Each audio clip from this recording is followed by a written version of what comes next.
Folks, welcome back to Nostalgianomics. We have a massive move that is happening in the market as we speak, and no one's talking about it. No one. Crickets.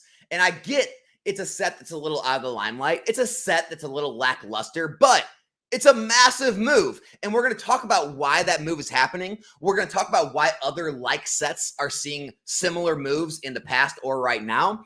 And we're going to use this as a learning opportunity to figure out why these markets move the way they do, because it's not always the high-flying sets with all the big flashy cards that everyone wants to chase, and everyone wants to open, and everyone wants to grade. Sometimes it's the lackluster sets. It's the sets that don't have a lot of big pools, and the sets that everyone isn't talking about that actually move because of scarcity of supply in the market. Okay, so before we jump into all that, we got to shout out Arizona TCG, today's video sponsor. Alex, you shout them out every week. Yeah, you know why? Because to this day, I still have people in the Discord asking, where do I consign my cards if I want to use a consignment service? Arizona TCG. Guys, Arizona TCG has very transparent fees. 13.5% for anything for $101 to $2,500. Anything under $100, you got to tack on a $5 shipping fee. This is literally as much or less than it's going to cost you to sell it yourself on eBay. They're going to do all the work for you. They're going to run it through their 100% positive feedback, 11K items sold, 2.1K follower eBay store, meaning you're going to be selling through a trusted seller. Okay. They're going to have all the eyes of eBay and their followers on it, and it's usually going to go for top dollar. So if you're looking for a consignment service, you don't need to go around the Discord and ask people. You check out Arizona TCG. The link will be in the description and the comment section below. All right. Sword and Shield base is what we're talking about. Yes, that's a real price. Yes, there are real sales happening at those prices. $350, $350, $389.99 as early as $617. That's about a week ago. Why isn't anyone talking about this massive move in Sword and Shield base? Sword and Shield base is now very clearly the second most valuable set in all of Sword and Shield, just behind Evolving Skies. And if you're asking yourself, well, Alex, there's got to be a reason, right? What are the cards doing? Nothing. The Rainbow Snorlax passed the Marnie as the most expensive card in the set, so it's up to about $50. The Marnie's at $38 market price. The graded play is not really there. It's about a $80 to $100 PSA 10. The Marnie is about $100 or $110 PSA 10. So you're looking at this, you're saying, okay, so the cards aren't that valuable. There's no real grading chase in the set that people are chasing for a PSA 10 like they're chasing the Paldea Evolved Magikarp. So Alex, what in the world is driving these sets up? And this is what's great. This is what drives collectors mad, pack openers mad, you know, the people who are all about the singles. It drives them crazy. They get so pissed and they're like, why are these sets rising? They shouldn't be rising. This is all manipulation. All these manipulators out there. No one would actually buy these boxes. Guys, I've tried to tell you a million times. These markets are driven by scarcity of supply and collectability, right? They're not driven by the cost of the singles inside or how much you can grade them for or pack opening and all that stuff. That's not what sealed product is driven by after the first 3 to 5 years. Really, after the first 3 years, right? After that time wears off and all that newness wears off, items rise because of their supply on the market and their scarcity. It's always been that way with sealed product. And so I thought we'd use this as a learning opportunity to look at other sealed products that have seen similar moves to Sword and Shield base, right? Like Steam Siege and XY. $400 is the lowest listing on TCG Player from the Wasteland Gaming, okay?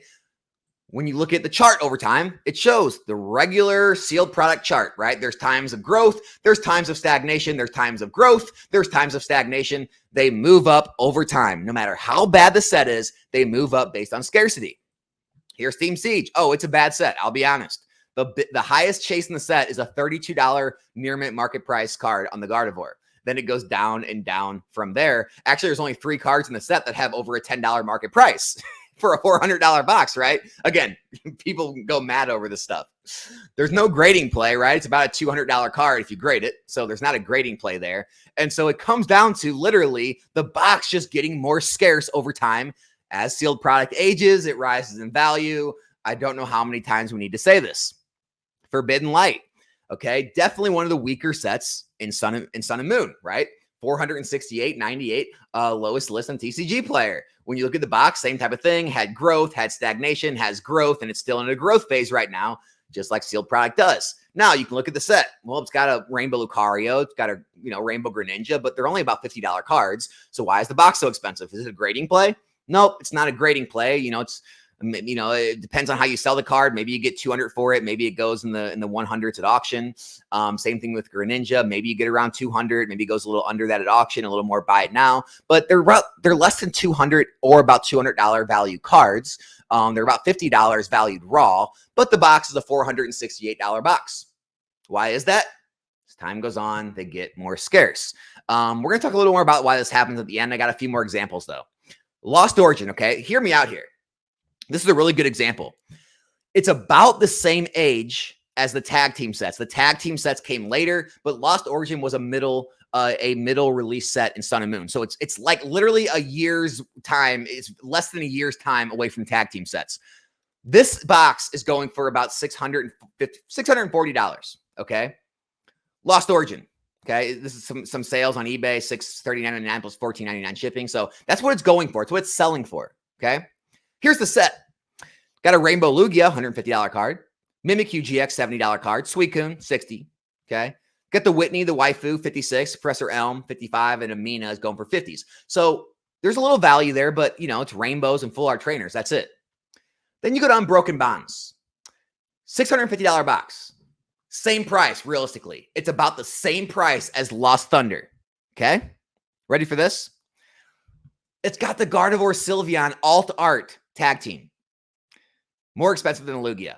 It's got the Rainbow Reshiram Charizard GX tag team, $125. The alt art Greninja Zoroark tag team, about $100.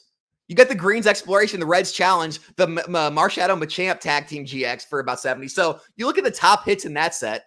You compare it to the top hits in Lost Thunder. It's not even close. So why is Unbroken Bonds same price? Unified Minds. It's about $50 more. So relatively the same price, relatively the same age. It's actually newer. Again, look at these cards. Misty's Favor, Mewtwo, Mew GX, Raichu, Alolan Raichu GX. You got the Sableye Tyranitar, the Slowpoke Psyduck, Rainbow Dragonite. You got much more. Way more value in singles in this set. Got tag teams, got alt arts. Better set. Relatively the same price to Lost Thunder. Why could that be? So we're going to talk about it a little bit, guys. A lot of people believe that just because a set is strong and has strong cards, or maybe strong grading plays, it's going to rise in value because of that. And yeah, there's high flyers, there's the team ups, there's the Evolving Skies that make that theory proof true. But why are sets like Chilling Reign, Fusion Strike, Brilliant Stars, Astral Radiance, Silver Tempest, Lost the Origin all cheaper than Sword and Shield base, right? Why are some of these sets in Sun and Moon going for less than some of the weaker sets in Sun and Moon? What it comes down to, guys, is scarcity, right? Some of these other sets, there was just less available on the market, right? They were printed less. They got bought out, and they didn't. A lot of them got opened, or they didn't return to the market. People didn't hold them sealed, right? People didn't see opportunity in them, and that can actually be trouble for sets like Brilliant Stars or Lost Origin or Silver Tempest that have seen massive reprints lately. And a lot of people are just holding the seal. They're not being opened as much. Whereas sets like Fusion Strike, it saw a reprint a long time ago, but a lot of it's got opened. It hasn't had a lot more supply hit the market, so it's raising in value. Sword and Shield base, Rebel Clash, these sets came out during the pandemic, right? So they didn't see big reprints on their booster boxes, so the booster boxes are rising, right? Popular sets like Unified Minds, Unbroken Bonds, right? Those are really popular. Those are seen as good sets. They may have been invested in more. They may not be as scarce as some of the less popular boxes with the less popular cards. And so when you're thinking about moving into some of these sets of Scarlet and Violet, you might think, well, I'm gonna buy up the best sets. You're hearing this news about these new sets coming out, and I'm gonna go all in on these sets. It might do well, right? I mean, good sets still do well, but you don't know that's gonna be the top performers. Some of the top performers might be the ones that come out of nowhere that just didn't get reprints, got shorter printed, that people just decide they like better in the future. You just don't know. And so, sure, it's always safe to go with the sets with the good cards. I'm not telling you not to, right? Evolving Skies, great set. Fusion Strike, great set. They're some of the top ones with Sword and Shield base, right? But there's a possibility, hear me out, that something like Astral Radiance that didn't get massive reprints actually outperforms sets like Lost Origin, Silver Tempest, Brilliant Stars because they got such big reprints. There's a world where that happens, guys. right? Scarlet Violet era. There's a world where one of these sets right now, maybe like, let's say Twilight Masquerade never gets a reprint, but Temporal and Paldea and Paradox and all these sets do. There's a world where that set becomes one of the top sets because it has such a low supply, it becomes so scarce. And so always obviously look into the cards in the set. A lot of times that is a good indicator. If there's hard cards to grade, like the Magikarp, if there's tons of big chases, a lot of times that is a good indicator. I'm just saying, don't rule out the fact that some sets can get short printed and not get reprints, and even though they're lackluster, they can rise, because it's not manipulation. I know all the card collectors and people who are all about the singles, they all cry manipulation, or they say people are irrational, they're idiots when they buy boxes that don't have the chase inside. But the fact of the matter is, people collect more things than cards. People collect sealed product, and they want that sealed product mint, and it gets harder and harder to find mint boxes on the market. Maybe they want cases. It gets harder and harder to find cases as time goes on. So people pay a case premium as sets to be aged 3, 5, 7 years, because it's harder and harder to find them after the time of release and printing. And so it's just another way to look at things, guys. As always, as I say all the time, every one of these data points is just a data point to keep in mind, right? Nothing's foolproof. Nothing's like an exact science.